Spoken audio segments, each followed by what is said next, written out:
ठरलं. तर मग या मालिकेच्या आजच्या भागामध्ये सायली अर्जुनवर रागवलेली असते आणि ऑफिसच्या बाहेर येऊन गाडीजवळ उभी राहते. तर त्याचवेळी अर्जुन बाहेर येतो आणि म्हणतो, मला वाटलंच होतं, तू इथेच असणार असं म्हणत अर्जुन सायलीशी बोलण्याचा प्रयत्न करतो. परंतु सायली काही अर्जुनशी बोलत नाही. ती अर्जुनवर रागावलेली असते आणि म्हणूनच ती गाडीचा दरवाजा उघडायला जाते. तर गाडी लॉक असते. आता अर्जुन लॉक खोलून देतो. तर त्यानंतर सायली रागानेच गाडीत जाऊन बसते. आता अर्जुन सुद्धा गाडीमध्ये बसतो आणि आता अर्जुन गाडी घेऊन निघालेला असतो. तरी सुद्धा काही सायलीचा अबोला जात नाही. सायली काही अर्जुनशी बोलत नाही आणि म्हणूनच अर्जुनने चाखा बोलेना चाखा चालेना हे गाणं लावलेलं असतं आणि सायलीकडे पाहत असतो. परंतु सायली काही अर्जुनकडे पाहत नाही आणि ते गाणंच बदलून टाकते. आणि आता तर सायलीने कारे दुरावा कारे अबोला हे गाणं लावलेलं असतं आणि सायली अर्जुनकडे पाहत असते आणि अर्जुन सायलीकडे. तरी सुद्धा काही सायली अर्जुनशी बोलायला बघत नाही आणि म्हणूनच अर्जुन पुन्हा पुन्हा एकदा गाणं चेंज करतो. तर त्यावेळी अर्जुनने लावलेलं गाणं असतं की ते सांगायचंय तुला. आता सायली पुन्हा एकदा गाणं बदलते आणि दुसरं गाणं लावते. आता त्याच गाण्यातील अर्थ अर्जुनला काही कळत नाही आणि म्हणूनच अर्जुन म्हणतो, आभाळभर म्हणजे काय आभाळ तर एवढं मोठं आहे आणि आभाळभर म्हणजे. तर सायली म्हणते, सर्वार्थाने सर्वार्थाने तू पुन्हा एकदा माझ्या आयुष्यात ये आणि माझी हो, असं त्या गाण्याचा त्या वाक्याचा अर्थ आहे. तर अर्जुन सायलीला म्हणतो, मग आता हे गाणं तू तोच गाऊन दाखव. तर आता अर्जुन आधी गाणं गातो परंतु त्या शब्दांचा अर्थ त्याला कळत नाही आणि म्हणूनच अर्थपूर्ण गाणं सांगत सायली आता गाणं गाऊन दाखवते आणि शेवटी दोघेही एकत्र गाणं गातात. आता सायली आणि अर्जुन यांच्यामधील अबोला मिटलेला असतो. तर आता अर्जुन सायलीला म्हणतो, बायको मला तुझं सगळं पटतंय परंतु आता प्रियाचं सत्य जास्त काळ लपवून ठेवणं हे माझ्यामध्ये तरी स्पेशल नाहीयेत. मला असं वाटते की लवकरात लवकर तिचं सत्य सर्वांना कळावं. तिला ज्या विचारण्यात काहीच अर्थ नाहीये परंतु तिच्या विरोधात जास्तीत जास्त पुरावे आणि तेही लवकरात लवकर गोळा करायला हवेत. तर दुसरीकडे सुभेदारांच्या घरी आपल्याला पाहायला मिळतं आता पूर्णाजी घडलेला प्रसंग. कल्पनाताई आणि प्रतापरावांना सांगू लागतात. पूर्णाजी म्हणतात, खरंच फिल्टर कॉफी म्हटल्यावर तिची जी अवस्था झाली होती ना ती अगदी पाहण्यासारखी होती. तिला वाटलं कपात कॉफी टाकायची आणि इन्स्टंट कॉफी बनवून द्यायची परंतु ज्यावेळी मी म्हणाले की मला फिल्टर कॉफी बनवून दे तर तेव्हा तर तिची तारांबळ उडाली होती. काय करू काय नको काहीच कळत नव्हतं. तर प्रतापराव म्हणू लागतात, खरंच सायलीने जी काही आयडिया सुचवली आहे ना त्यामुळे तर कमाल येतीय. तर कल्पनाताई म्हणतात, हो ना, म्हणजे हसत हसत त्या प्रियाला त्या तन्वीला आपल्याला धडा शिकवायला मिळतोय. तर त्यानंतर पूर्णाजी म्हणतात, एवढंच नाही तर मला तिने कॉफी दिली खरी पण त्यानंतर सुद्धा मी तिला बसून ठेवलं होतं आणि ज्यावेळी मी तिला बसून ठेवलं होतं ना तेव्हा तिचा चेहरा अगदी पाहण्यासारखा झाला होता. तेव्हाच कळत होतं की हे सगळं काही तिचं नाटक आहे आणि आता तिघही खूप हसत असतात. तर त्याच वेळी अस्मिता त्या ठिकाणी येते आणि अस्मिता म्हणू लागते, काय झालंय एवढ्या मोठमोठ्याने हसताय. तर कल्पनाताई अस्मिताला म्हणतात, तू बस आम्ही सांगतोस तुला, असं म्हणत पूर्ण आजी घडलेला सर्व प्रसंग अस्मिताला सांगू लागतात. कारण हा सगळा सायलीचाच प्लॅन असतो. सायलीने एके दिवशी कल्पनाताई, प्रतापराव, पूर्णा आजी यांना सगळ्यांना एकत्र बोलावलेलं असतं. त्यावेळी पूर्णा सायलीला म्हणतात, सायली अगं इतक्या रात्री माझ्या खोलीत काय झाले. तर सायली म्हणते, काही नाही पूर्णाची, मी आता थेट विषयालाच हात घालते. मला प्रियाबद्दलच बोलायचं आहे. प्रिया खोटं वागत आहे. तिचा हा सगळा काही खोटेपण आहे हे आपल्याला सर्वांनाच माहीत आहे.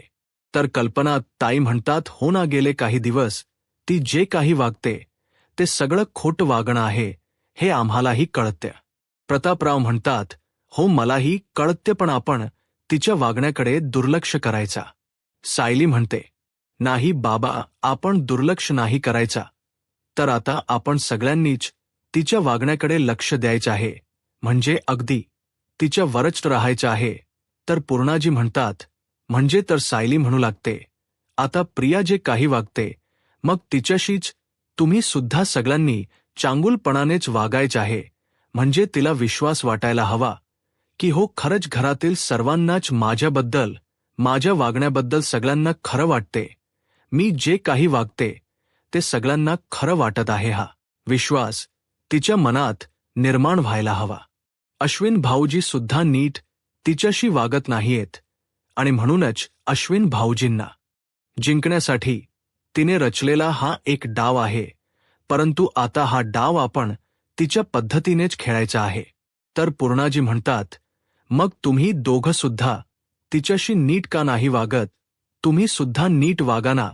तर अर्जुन म्हणतो, नाही पूर्णाजी, जर आम्ही दोघे तिच्याशी नीट वागलो तर तिचा विश्वासच बसणार नाही. कारण तिला चांगलंच माहीत आहे की आमच्या दोघांचा तिच्यावर कधीही विश्वास बसणार नाही.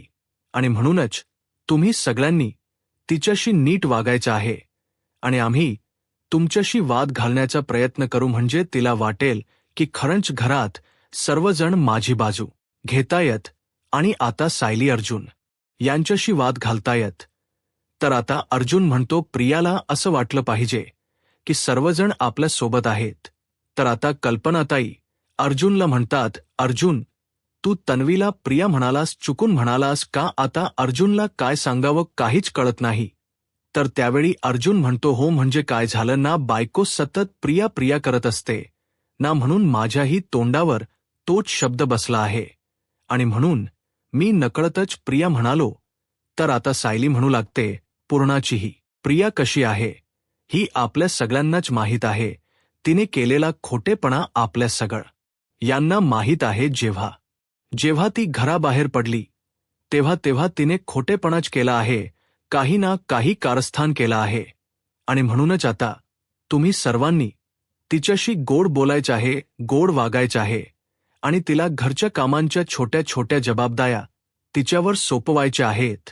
म्हणजे तिला आपण छोटी मोठी काम सांगत राहिली तर ती घरातच गुंतून राहील आणि बाहेर जाऊन कोणतंही कारस्थान करायला तिला वेळच मिळणार नाही. तर पूर्णाजी आता सायलीला साथ देत म्हणतात, तन्वीला कामात गुंतवून ठेवण्यात मी एका पायावर तयार आहे. प्रतापराव म्हणतात, खरं सांगू का, तन्वीशी गोड बोलणं हे मला तरी काही जमणार नाही आणि चांगलं वागणं तर अजिबातच नाही, पण नाटक म्हणून मी हे करायला तयार आहे.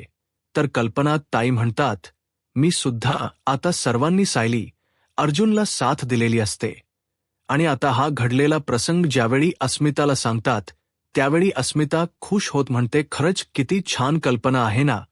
तर अस्मिता म्हणू लागते, म्हणजे तुम्ही तन्वीशी जे काही वागताय ते नाटक आहे.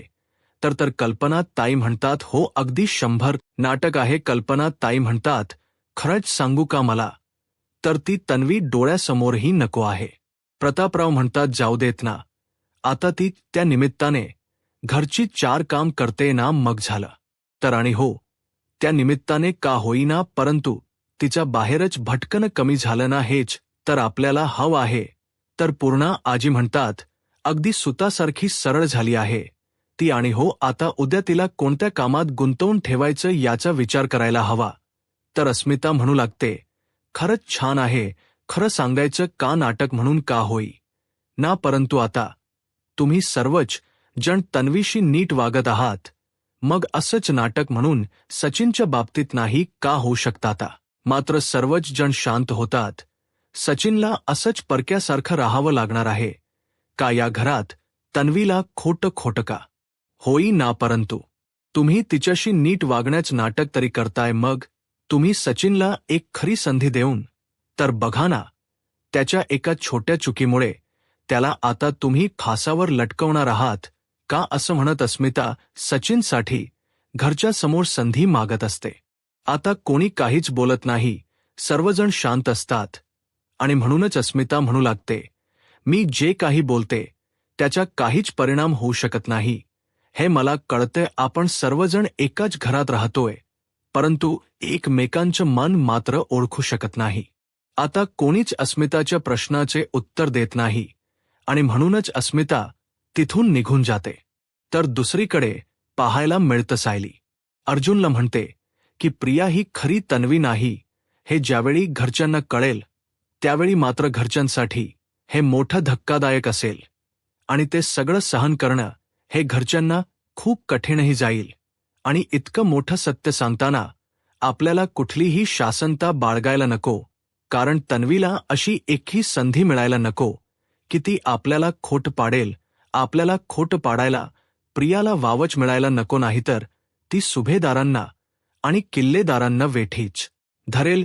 तर अर्जुन सायलीला म्हणतो, आपल्याला एक लिंक तर भेटली आहे की सदा आणि मैनाला प्रिया पैसे देते, म्हणजे बघ ना, आपण त्यांना घराबाहेर काढलो, त्यानंतर तर आपण त्यांना भेटलो सुद्धा नाही, परंतु प्रिया मात्र त्यांना वरचेवर भेटते आणि त्यांना पैसे देते का, कशासाठी?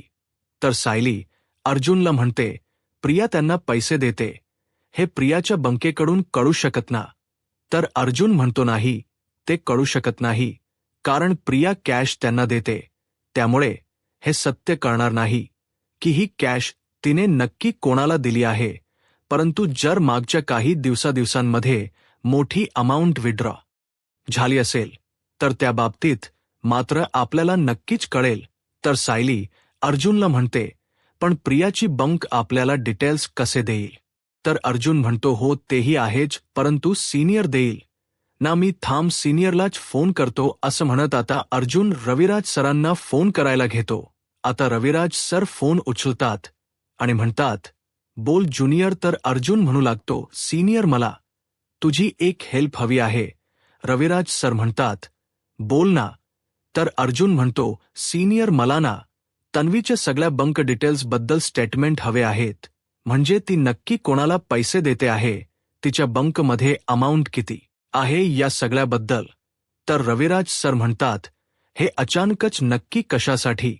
तर अर्जुन म्हणतो, म्हणजेही प्रिया म्हणजेच तन्वी घराबाहेर पडते, ती जाऊन कोणाला भेटते, कोणाला पैसे देते, काय करते, हे कोणाला काहीच कळत नसतं. पुढे जाऊन या सगळ्याचा अश्विनला त्रास होऊ नये यासाठी या सगळ्या गोष्टी आताच कळणं खूप गरजेचं आहे.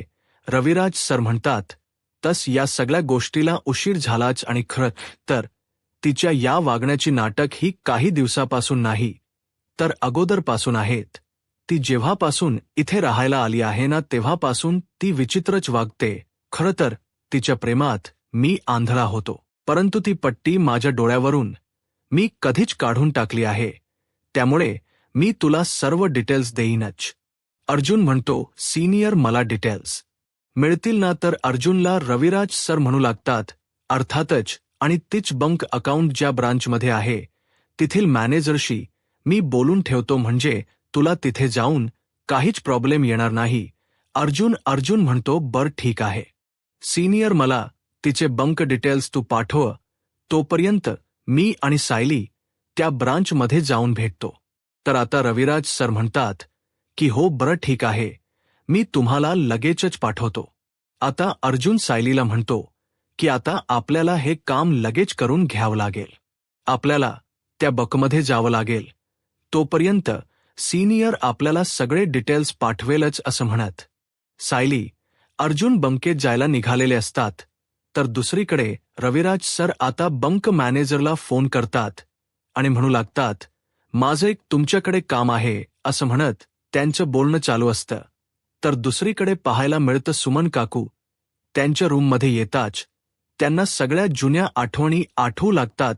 नागराज काकांनी दिलेला त्रास, नागराजच ते वागणं, हे सगळं काही त्यांच्या डोळ्यासमोर असतं. नागराजच बोलणं की हे माझं घर आहे, माझी मर्जी, कसं वागावं, आणि त्यानंतर त्यांचा केलेला तो मानसिक छळ, हे सगळं काही आठवल्यानंतर सुमन काकू खूप रडत असतात. त्यांना या सगळ्याचा त्रास होत असतो, त्यांची घुटसमट होत असते. नागराजने गुन्ह्याची दिलेली कबुली ही त्या रूममध्येच दिलेली असते.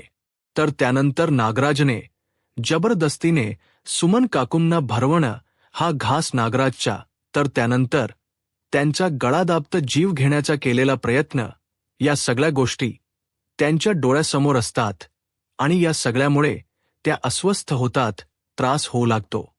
आणि त्याचवेळी प्रतिमा त्या ठिकाणी येतात आणि विचारतात काय झाले. सुमन, तर सुमन काकू म्हणू लागतात, ज्या गोष्टीची भीती होती तीच गोष्ट घडतीये वहिनी. त्या सगळ्या आठवणी मला त्रास देतात. या खोलीत राहणं असह्य झालं आहे. मी हे कसं विसरू की माझ्या नव्यानेने त्याच्या सख्या भावाला मारण्याचा प्रयत्न केला, त्याचं कुटुंब संपवण्याचा प्रयत्न केला. ही गोष्ट मला सहन होत नाहीये वहिनी. आणि हे सगळं काही माझ्या नव्याने केलं आहे. ही गोष्ट ज्यावेळी मला कळाली तिथूनच मी पूर्णपणे विथरून गेली आहे. त्यांच्या आता उरलेलं आयुष्य जेलमध्ये जाणार आहे का हो? तर त्यावेळी रविराज सर म्हणू लागतात, त्याची लायकीच ती आहे. सुमन, मी तुला सांगितलं आहे ना की त्याचा विचार करू नकोस. सुमन काकू म्हणतात, मी अनेकदा प्रयत्न केला तरी सुद्धा हा विचार मनातून जातच नाहीये. त्यांचे जेलमध्ये किती हाल होत असतील. तर रविराज सर म्हणू लागतात, हे बघ, नागराजने जे केले त्याची कर्माची फळ त्याला मिळतायत. आणि हो सुमन, मी तुला अगोदरच सांगितलं आहे की त्याचा विचार तू करू नकोस आणि तुझ्या मनाच्या कोणत्याही कोपऱ्यात त्याच्याबद्दल असणारी सहानुभूती ती अगोदर काढून टाक, कारण याने तुलाच जास्त त्रास होणार आहे. रविराज सर तिथून निघून जातात. तर प्रतिमा आत्या सुमन काकूंना म्हणू लागतात, यांच्या बोलण्याच वाईट वाटून घेऊ नकोस, यांच्या बोलण्याचा राग म्हणून नकोस. ते किती त्रासात आहेत ना हे मला कळते आणि ते कधीच बोलून दाखवत नाहीत आणि असे रागातून व्यक्त होतात. सुमन काकू म्हणू लागतात, हे किती वाईट वागलेत ना हे मला चांगलंच माहीत आहे. त्यांनी आपल्या भावाला मारण्याचा प्रयत्न केला, त्याच कुटुंब संपवण्याचा प्रयत्न केला. त्यांनी दिलेला त्रास मला कळतोय, पण वहिनी मला सांगा की आपण कायमच नातं तोडून टाकायचं आहे का? तर प्रतिमाहत्या म्हणू लागतात, काही नाते ही तोडावी लागत नाहीत, कारण ती मुळात आपण होऊन जोडलेलीच नसतात.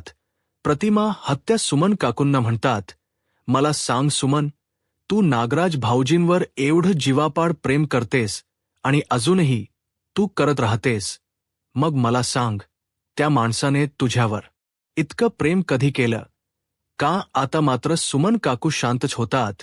सुमन काकूंच्या अबोल्यातूनच प्रतिमा हत्या त्यांना त्यांचे उत्तर मिळालेलं असतं.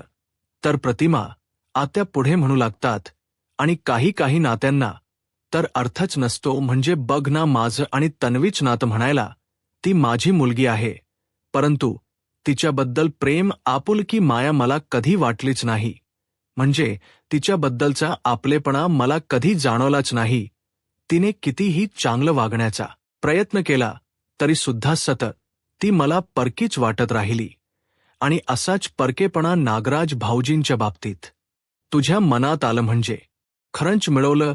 खरं सांगायचं का, तर या सगळ्या गोष्टीमुळेच तुझा त्रास कमी होऊ शकतो.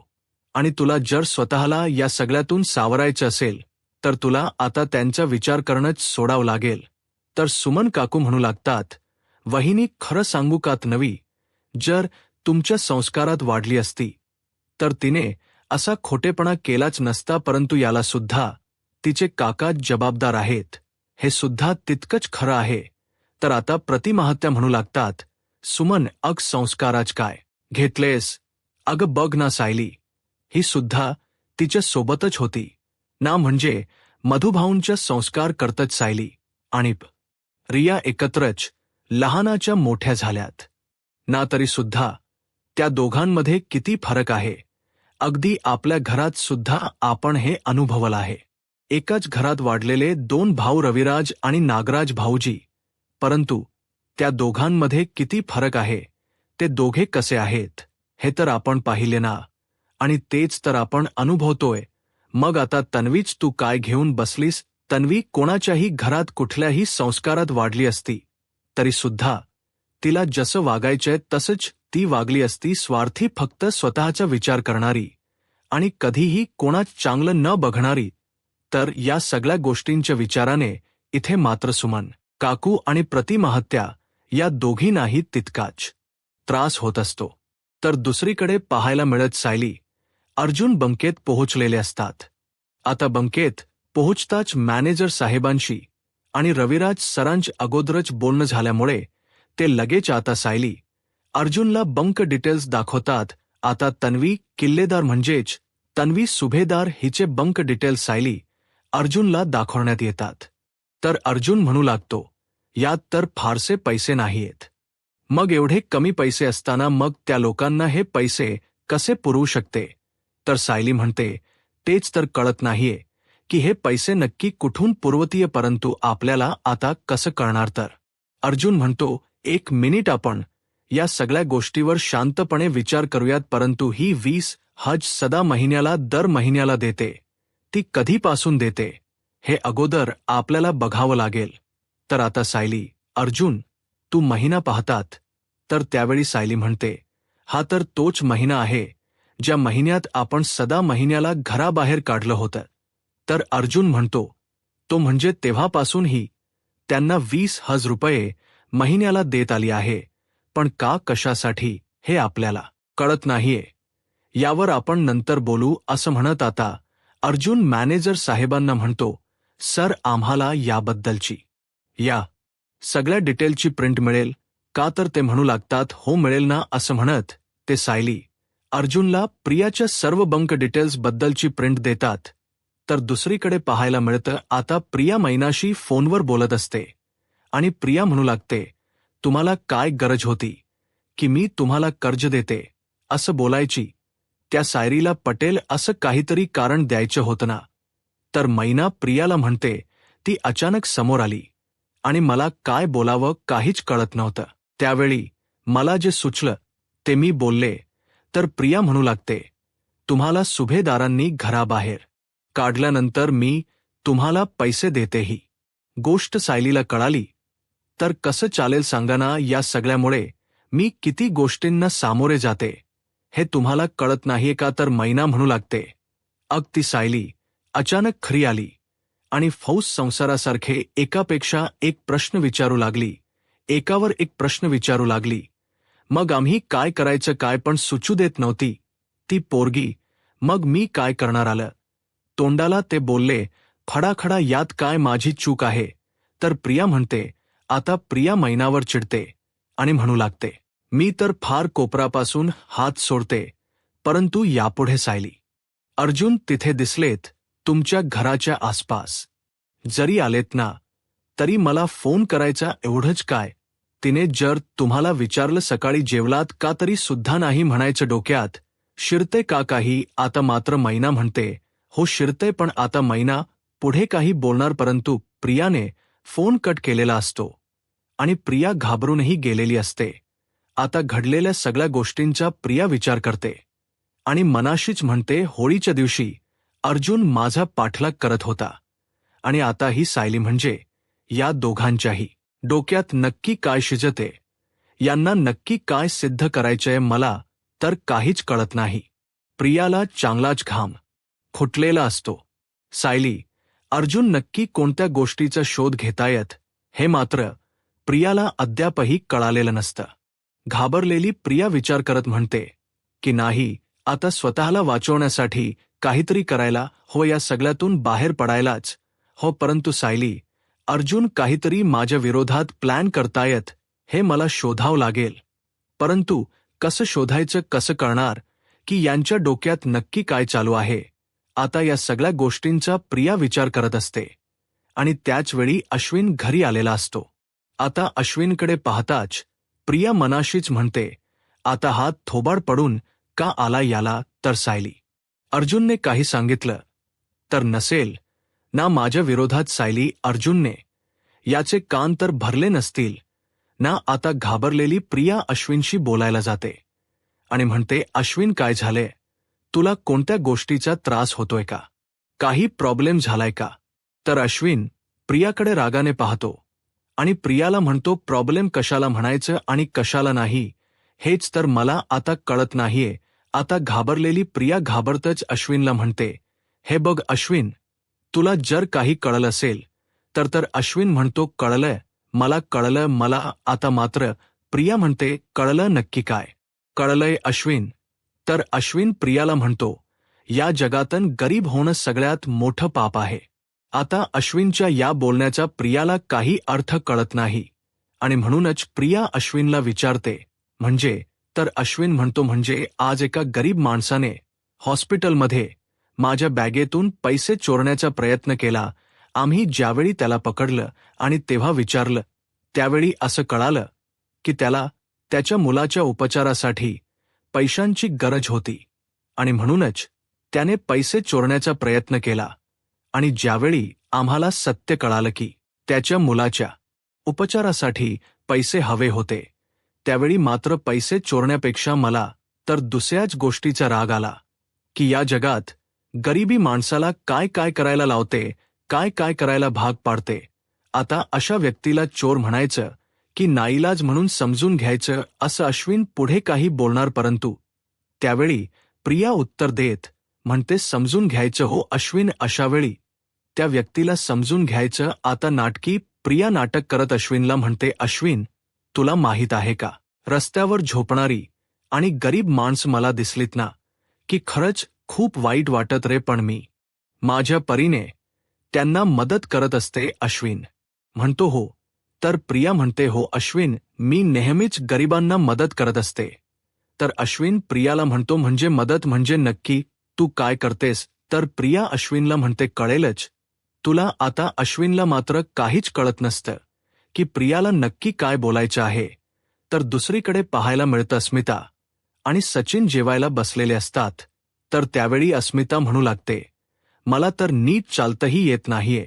मला तर या सगळ्या गोष्टीचा खरंच कंटाळ आलाय. मला काहीच करता येत नाही. पूर्णाजी म्हणतात, असं करून कसं चालेल बाळा, काही दिवस तुला आता या सगळ्या गोष्टी सहन कराव्या लागतात. काही दिवसांचाच प्रश्न आहे.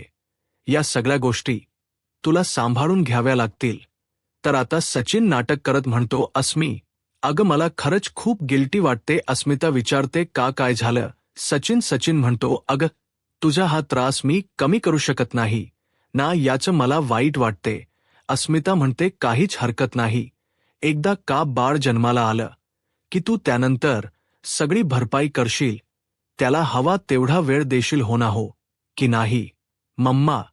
तर आता कल्पनाताई विषय बदलत विमलला आवाज देत म्हणतात, विमल, अस्मितासाठी भात घेऊन ये. अस्मिता, तुला उसळ हवी आहे का? तर अस्मिता म्हणते, मम्मा, मी फक्त एकटी जेवायला बसली नाहीये, तर माझ्यासोबत सचिन सुद्धा जेवायला बसलाय. मग त्याला काही हो नको ते विचारणार आहात की नाही, की त्याचा असाच अपमान करणार आहात? तर आता कल्पनाताई काही बोलणार तर पूर्णाजी कल्पनाताईंना थांबवतात आणि म्हणू लागतात, अस्मी बाळा, अगं तुझ्या नव्याच्या आवडी निवडी ह्या तुला माहीत असणार. मग त्याला काय हव्य काय नको हे तू आम्हाला सांग, आम्ही करू ना त्याचा पाहुणचार. तर आता अस्मिता सचिनला विचारते, सचिन काही हव्य का? आणि त्यानंतर ती विमलला म्हणू लागते, विमल, सचिनला दही भात घाल, त्याला खूप आवडतो. सचिन म्हणतो, नकोय मला, बस झालं, माझं पोट भरलंय. असं म्हणत सचिन तिथून निघून जातो. आता अस्मिता चिडते आणि म्हणू लागते, झालं का तुमचं समाधान? तुम्हाला त्याच्याशी नीट वागता येत नाही का? तो भरल्या ताट्यावरून उठून गेला आहे. तर कल्पनाताई म्हणतात, अस्मिता, आम्ही त्याचा पाहुणचार करण्यात कुठेही कमी पडलो नाही, परंतु त्याच्या अशा वागण्यानंतर आम्ही त्याला माफ कराव, त्याच्याशी नीट वागाव ही अपेक्षा अजिबात ठेवू नकोस. आम्ही तुझ्यासाठी त्याला सहन करतोय, त्यामुळे प्लीज अस्मिता. तर अस्मिता म्हणते, तुम्ही म्हणून त्याचा असा रागराग करणार आत का? तो जेवणावरून उठून गेला, यामध्ये सुद्धा त्याची चूक आहे का? तर पूर्णा आजी म्हणतात, हो अस्मिता, त्याची चूक आहे, कारण भरल्या ताटावरून उठून जाणं ही चूकच आहे. आणि जर माणसाला समोर पंचपक्वान ठेवलेली असतील आणि त्याची जर किंमत नसेल, तर तो माणूस घरच्या जेवणावरून सुद्धा उठणारच आणि बाहेर कुठेतरी जाऊन भूक भागवणार. असं म्हणत पूर्णाची खूप चिडलेले असतात. आणि ज्या दिवशी हे सत्य तुला कळेल, त्या दिवशी तुला कळेल की नक्की खरं काय आहे आणि खोटं काय आहे. आणि त्याच दिवशी तुझ्या डोळ्यावरची ही पट्टी बाजूला होईल तर आता अस्मिता विचार करू लागते आणि त्याच गोष्टीमध्ये ती हरवून गेलेली असते. तर कल्पनाताई अस्मिताला म्हणतात, अस्मिता तू जेवून घे. तर दुसरीकडे पाहायला मिळतं अर्जुन सायरीला म्हणतो, प्रियाने जर सदा आणि मैनाला पैसे ट्रान्सफर केले असते ना, तर आपल्या हाती खूप मोठा भक्कम पुरावा सापडला असता, परंतु तिने खूप हुशारीने त्यांना आतापर्यंत कॅश दिली आहे. तर सायली अर्जुनला म्हणते, हो ना, म्हणजे तिने कुठलाही पुरावा मागे सोडला नाही आणि त्यामध्येही त्या मुलीची मान अडकेल असा तिने एकही पुरावा मागे सोडला नाहीये. त्यामुळे आता आपल्याला लवकरात लवकर तिच्या विरुद्ध पुरावे शोधावे लागतील, परंतु त्या अगोदर तिला कळलं नाही पाहिजे की आपण तिच्या विरोधात पुरावे शोधतोय.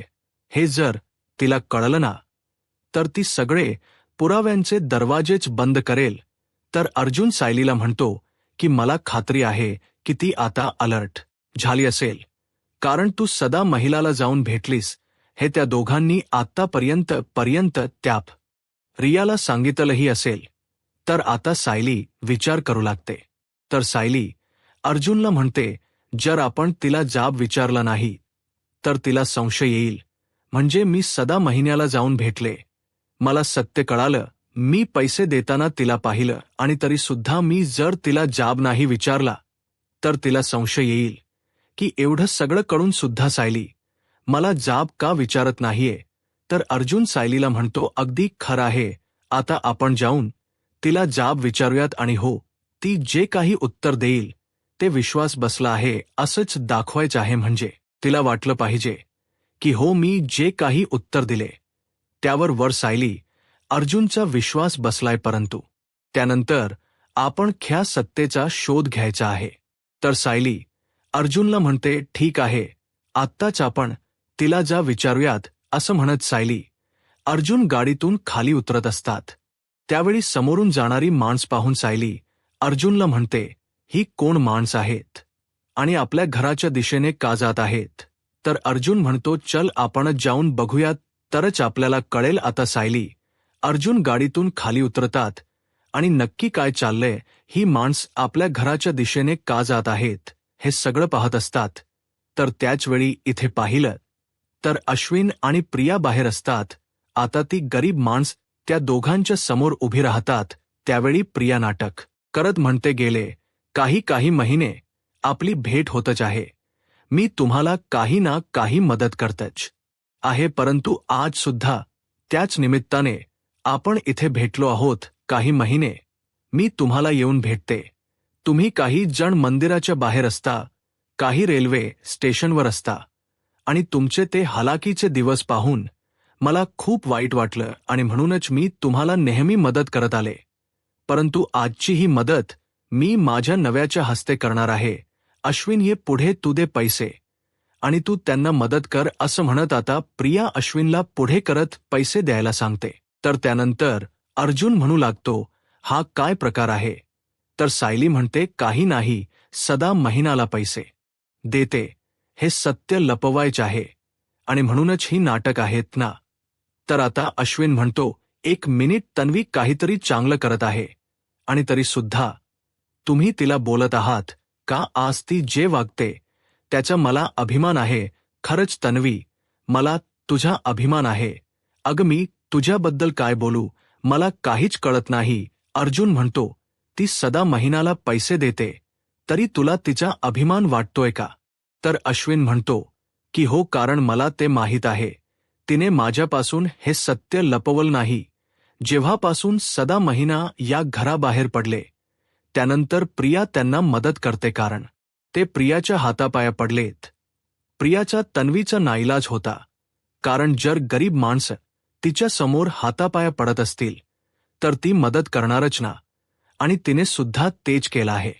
सदा महिन्याची परिस्थिती एवढी हालाकीची आहे की त्यांना मदत करण्याची खरंच गरज आहे. त्यांची परिस्थिती पाहून तन्वीने त्यांना मदत केली, यात तिचं काहीही चुकलेलं नाही.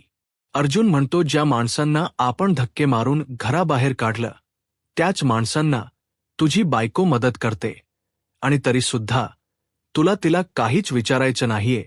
तर अश्विन म्हणतो, काय विचारायचं आहे, त्यात ती जर गरिबांना मदत करत असेल तर मला काहीच हरकत नाही. तर आता सायली म्हणू लागते, प्रिया तुझी ही सगळी नाटक आहेत आणि हे मला चांगलंच माहीत आहे. कारण तू जर या सगळ्यांना मदत करत असशील तर हे सत्य अगोदरच घरच्यांना कळालं असतं. तर प्रिया नाटक करत म्हणते नाही, मी हे सत्य कोणालाही कळू दिलं नाही, कारण या सगळ्या माझ्या चांगल्या कार्यात तुम्ही खोडा घातला असता आणि मलाही करूच दिला नसतं आणि म्हणूनच मी आतापर्यंत तुम्हाला ही गोष्ट कळू दिली नाही.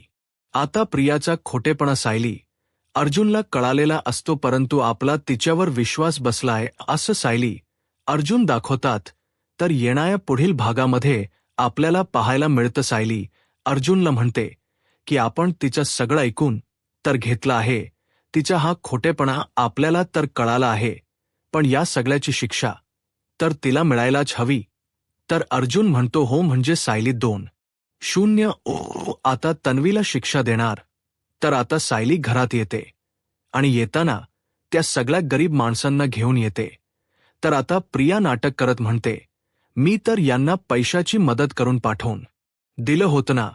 तर सायली म्हणते हो प्रिया, तू पैशांची मदत केलीस आणि त्यांना पाठवून दिलीस, परंतु आपल्या पूर्णाची काय म्हणतात, अन्नदान हे सर्वात श्रेष्ठ दान असतं आणि म्हणूनच आता तू स्वतःच्या हाताने स्वयंपाक बनवायचा आहे आणि या सगळ्यांना खाऊ घालायचा आहे. आता मात्र प्रियाच्या चेहऱ्यावरचा रंग उडालेला असतो. तर आता सायली प्रियाला कशी सुतासारखे सरळ करेल. यूट्यूब चॅनलला सबस्क्राईब करा आणि व्हिडिओ लाईक करा. धन्यवाद.